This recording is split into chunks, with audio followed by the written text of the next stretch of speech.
ICC champions ট্রফির সেমিফাইনালে south আফ্রিকাকে 50 রানে হারিয়ে দিয়ে ফাইনালে কোয়ালিফাই করলো নিউজিল্যান্ড এবং তারা 9 তারিখ দুবাইয়ের মাঠে ভারতের বিপক্ষে আইসিসি চ্যাম্পিয়ন্স ট্রফি ফাইনাল খেলবে। আজকে তারা কার্যত ইজিলি সাউথ আফ্রিকা দলকে হারিয়ে দিল। এখানে সবথেকে গুরুত্বপূর্ণ বিষয় যে সাউথ আফ্রিকাকে দেখে মনেই হয়নি প্রথম থেকে যে তারা আজকে জেতার মাইন্ডসেট নিয়ে মাঠে নেমেছে। 362 রান করে প্রথমে ব্যাটিং করে নিউজিল্যান্ড। এটা আমরা জানি লাহোরের পিচ ফ্ল্যাট পিচ, কিন্তু 362 রানের পিচ এটা নয়। 362 রানের পিচ ছিল না। তারা 4টে ফাস্ট বোলার নিয়েছে, লুঙ্গি এনগিডি, রাবাডা, মাল্ডার এবং মার্ক ওয়ানসন। 4টে ফাস্ট বোলার এবং সিঙ্গেল স্পিনার কেশব মহারাজ আর পার্ট টাইম স্পিনার মার্করাম। আপনারা যদি ম্যাচটা দেখে থাকেন দেখবেন মিডল ওভার্সে নিউজিল্যান্ড যখন ব্যাটিং করছে সেই মুহূর্তে সাউথ আফ্রিকার ফাস্ট বোলাররা স্লোয়ার বল ধারাবাহিকভাবে করে যাচ্ছে, কারণ সেক্ষেত্রে হয়তো কিছুটা তারা সুবিধা পাচ্ছিল। তো তার থেকে তো একটা প্রপার স্পিনার সকলে এক্সপেক্ট করেছিল যে আজকে শামসি খেলবেন লেগ স্পিনার, এবং আমরা দেখেছি নিউজিল্যান্ড ব্যাটসম্যানরা লেগ স্পিনারদের এগেনস্টে স্ট্রাগল করেন।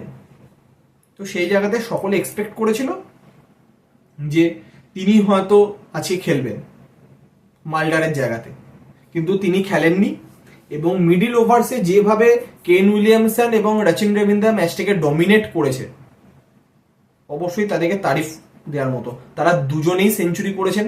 তাদের মাইন্ডসেট একটাই ছিল, প্রথম 40 ওভারের পরে আমরা যদি 250 করে দিতে পারি, পরে গ্লেন ফিলিপস, ব্রেসওয়ের এরা আছে, রানটাকে 350 অব্দি ইজিলি নিয়ে যেতে পারবে লাহোরের পিছে। ঠিক তেমনটাই হলো। প্রথম 40 ওভারে তাদের স্কোর ছিল 252, লাস্ট 10 ওভারে তারা 110 রান করেছে। 362 করে নিউজিল্যান্ড। তো 363 যখন আপনাকে চেস করতে হবে, তার সাথে আরো 20 থেকে 25 রান আপনি জুড়ে দিন, কারণ নিউজিল্যান্ডের যা ফিল্ডিং, সহজে বল তারা 4 হতে দেবে না। প্রতি জায়গাতে 1 রান করে তারা বাঁচিয়েছে। ইভেন লাস্ট ওভারে পর্যন্ত কেন উইলিয়ামসন যে ড্রাইভটা দিয়েছিল মিলারের বল বাঁচানোর জন্য থার্ড ম্যানে,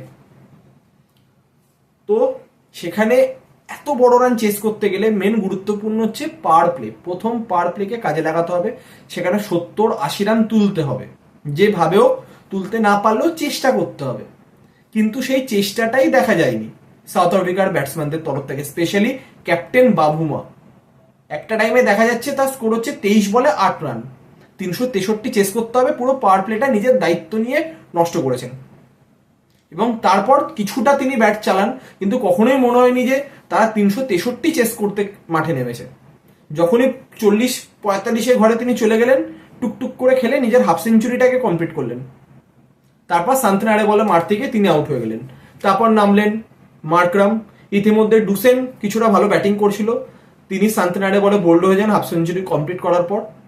ক্লাসেন আসেন, ক্লাসেনকে আউট করে দেন সান্তনার। প্রায় কার্যত ম্যাচ তখনই শেষ হয়ে যায়। তখন ক্রিজে ছিলেন মিলার এবং মার্করাম, লাস্ট ভরসা। তারপর মার্করাম যখন রচিন রবীন্দ্র বলে আউট হয়ে যায়, ম্যাচ ফিনিশ।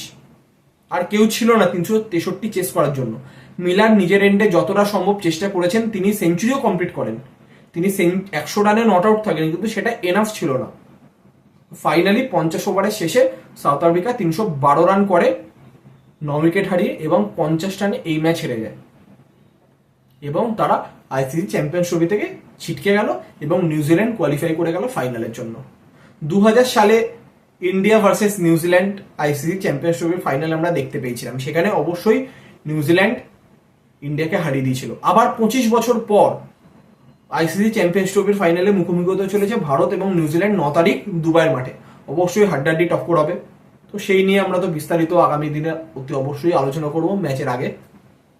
তো আজকে নিউজিল্যান্ডের ক্যাপ্টেন সান্তনা যেভাবে ক্যাপ্টেন্সি করেছেন, যেভাবে বোলারদেরকে রোটেট করেছেন এবং নিজে যেভাবে বোলিং করেছেন, যার কারণে ইজিলি নিউজিল্যান্ড এই ম্যাচটা জিতে যেতে পারলো। এবং রচিন রবীন্দ্র ব্যাটিংয়ে সেঞ্চুরি প্লাস বোলিংয়ে গুরুত্বপূর্ণ মার্করামের উইকেটটা খুব ভাইটাল ছিল আজকের ম্যাচের জন্য। তো ইজিলি 50 রানে সাউথ আফ্রিকাকে হারিয়ে দিয়ে ফাইনালে উঠে গেল নিউজিল্যান্ড। তো এই ছিল আজকের ম্যাচের আপডেট। তো আমরা চ্যাম্পিয়ন্স ট্রফির একদম এন্ড পয়েন্টে এসে দাঁড়িয়েছি। এখানে আমরা দুজন ফাইনালিস্ট পেয়ে গেছি, ইন্ডিয়া এবং নিউজিল্যান্ড। তো তো তাদের মধ্যেই হবে 9 তারিখে ফাইনাল ম্যাচ দুবাইয়ের মাঠে। তো সেই ম্যাচের আগেও বিস্তারিত আলোচনা আমরা করব অন্য ভিডিওর মাধ্যমে। তো আজকের মতো এতটাই, আবার দেখা হবে নেক্সট ভিডিওতে।